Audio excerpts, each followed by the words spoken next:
Imagine the next World War isn't fought over the oil, but it's fought over the metals that are hidden inside the earth. Metals like neodymium and dysprosium, they power up your mobile phones, they're used in electric vehicles, and they're even used in the missiles.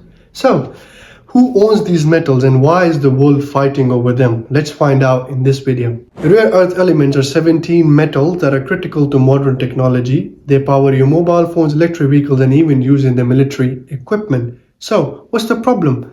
The problem is that there's only one country in the world that is supplying these elements to the entire world.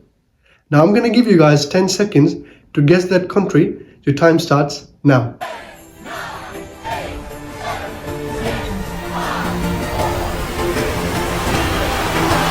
Most of you guys guessed it right. Yes, this is none other country but China.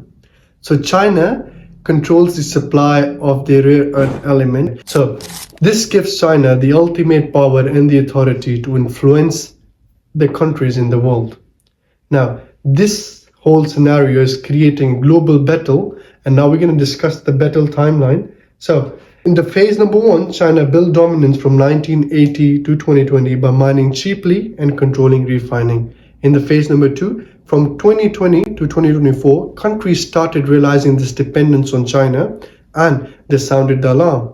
In the phase number 3, China put strict regulations on the export of these rare earth elements, giving a loud and clear message to the countries out there that China could use these elements as a geopolitical weapon.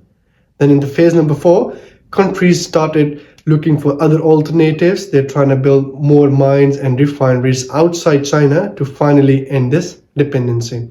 Now let's dig deep and let's discover more. So if the elements and the metals are not going to come from China, so what's the backup plan? So they're planning to diversify their suppliers. Countries are planning to diversify their suppliers. They're going to building mines outside China, like in US, Canada, Europe, and Australia.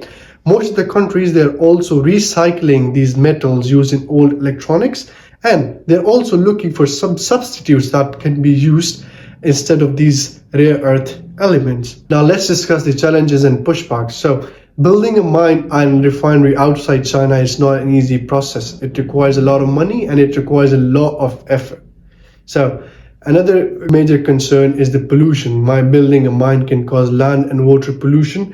On top of it, China still dominates the refining process. No matter if you create a refinery or build a mine outside China, China is still on this level. So reaching that level still requires a lot of time and a lot of effort. Okay, now let's discuss the geopolitical implications. Control over rare earths mean control over the tech, control over the military power, and the ability to influence the entire world. Countries are trying to reduce this dependence for strategic autonomy. Alliances are forming to secure supply chains outside China.